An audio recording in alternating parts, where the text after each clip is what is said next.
그러니까 이제 이 사건에서 나머지 네 남매가 사실은 채무가 없다는 걸 알면서도 본인들이 더 이익을 취할 목적으로 속였다. 이런 부분이 이제 입증이 되면 네네. 치소를 할 수 있다는 거네요. 네네, 그렇습니다. 아버지는 혼인을 2번 하셨습니다.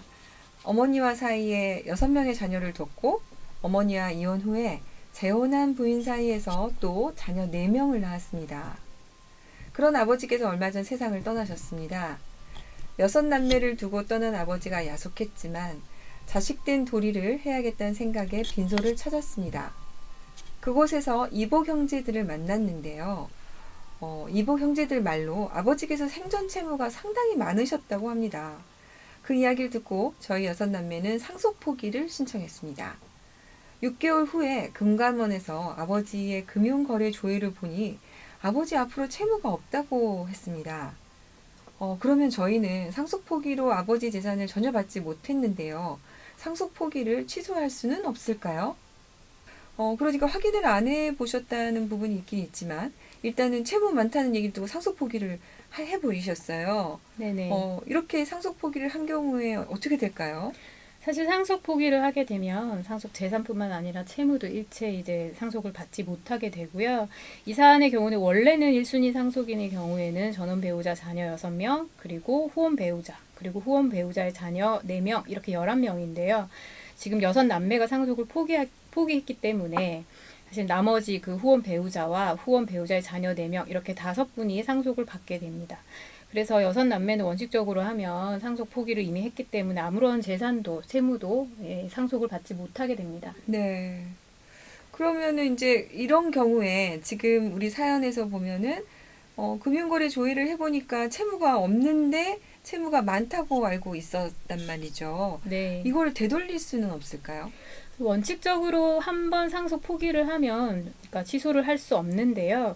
다만 네. 예외적으로 취소를 할 수 있는 사유가 있습니다. 할 수 있는 경우가 있어요? 네네. 네. 예를 들어 뭐 미성년 자녀나 한정 후견, 뭐 성년 후견이 개시된 경우에 그럼 법정 대리인의 뭐 후견인 동의 없이 상속 포기를 한 경우, 그리고 사기, 차고, 강박이 있는 경우에는 예외적으로 민법에서 취소를 할 음, 수 있도록 규정을 하고 있는데요. 예, 그래서 사실은 사례자분의 경우에도 그 후원 배우자의 자녀로부터 사실은 아버지에게 채무가 없는데 상당히 많은 채무가 있다라고 기망을 당해서 이 상속 음, 포기를 한 것이기 때문에 네네. 사기를 이유로 취소를 할 수 있습니다. 그러니까 이제 이 사건에서 나머지 네 남매가 사실은 채무가 없다는 걸 알면서도 본인들이 더 이익을 취할 목적으로 속였다. 이런 부분이 이제 입증이 되면 네네. 치소를 할 수 있다는 거네요. 네네, 그렇습니다. 네. 그러면 이제 상속 포기가 취소가 되면 다시 상속권이 회복될 수 있는 건가요? 예, 그렇습니다. 상속 포기 취소가 인정이 되면 원칙적으로 상속권이 다시 회복이 되고요. 다른 그 후처 배우자와 그다음에 뭐 그 자녀들과 같이 공동 상속인으로서 상속을 받을 수 있습니다. 네. 상속 포기라는 절차가 있는데 사실은 이제 이게 법률적으로 굉장히 도움이 많이 됩니다. 왜냐하면 채무가 있는 경우에 자녀나 상속인들이 이걸 상속하지 않고 책임을 지지 않을 수 있기 때문에 유용한 제도인데 우리 사연에서 주신 것처럼 제대로 확인을 하지 않은 상태에서 섣불리 상속 포기를 해버리면 본인의 권리를 포기하고 받지 못하는 결과가 될 수 있으니까 좀 신중히 재산을 다 좀 조회해보고 하셨으면 좋겠다는 생각이 드네요. 상속 포기 같은 경우에 기한이 좀 있죠.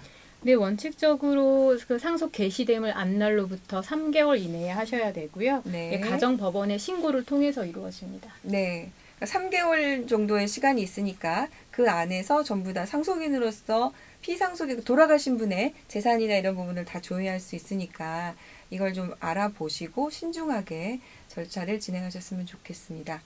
한정 승인이라는 제도가 있는데 이것도 좀 변호사님 설명해 주실 수 있으실까요? 예, 상속에는 원칙적으로 단순 승인, 한정 승인, 상속 포기 이렇게 3가지가 있는데요. 단순 승인은 무제한적으로 재산도 받고 빚도 받을 수 있는 거고요. 한정 승인은 그 상속으로 인해서 취득할 재산의 한도 내에서만 채무, 유증 같은 것을 부담하게 되는 것이고, 이제 나머지는 아까 말씀드렸듯이 상속 포기의 경우에는 아예 재산도 빚도 받지 않게 되는 절차입니다. 네. 그러면 이제 돌아가시면 상속 포기를 할 것인지 아니면은 단순 승인을 할 것인지 방금 변호사님 말씀해 주신 것처럼 한정 승인을 할 것인지 잘 선택을 하셔서 결정을 하시면 좋을 것 같습니다. 마지막으로 우리 이제 이 사연에서 보면은 돌아가신 분의 이런 재산 상황을 알아야 되잖아요. 그럼 빚이 얼마 있는지 이런 부분은 어떻게 확인할 수 있는지 변호사님 좀 자세히 친절하게 설명 좀 부탁드릴게요. 우선 그 상속인이면 그 주민센터에 가시면 상속인 원스톱 재산조회 서비스 제도라는 것이 있습니다. 그래서 주민센터에 가셔서 그 피상속인에 대해서 부동산이 있는지, 예금이 있는지, 보험, 자동차, 뭐 재산세, 세금 체납 여부 등을 모든 그 재산에 대해서 조회를 할 수 있고요. 그 외에 또 그 금융감독원에 상속인 금융거래 조회 서비스라는 제도가 있는데요. 이거는 이제 꼭 금융감독원에 갈 필요는 없고요. 시중은행이나 뭐 우체국 등에서 접수가 가능하고 그 접수를 하시면 이 피상속인의 보험이나 뭐 증권사, 카드, 뭐 예금 내역 등 이런 금융 거래에 대한 내역 일체를 받아보실 수 있고요.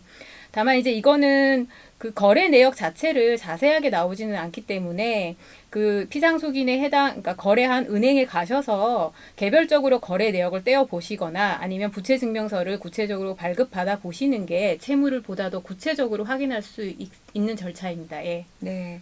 그럼 이제 돌아가신 분이 좀 빚이 있을 것 같은 경우에 금융기관에 가서 개별적으로 부채증명서를 떼면 더 확실하게 확인이 가능하겠군요. 네네. 또 혹시나 장기 미수금 채권은 특수채권으로 분류되기 때문에 일반 부채증명서로 안 나타나는 경우도 있는데요. 네. 이런 경우에는 꼭 금융기관에 가셔서 특수채권 부채증명서까지 발급을 받으셔야 구체적인 내역을 확인할 수 있습니다. 네. 특수채권 부채증명서까지 오늘 설명을 잘 정리를 해주셔서 감사드립니다.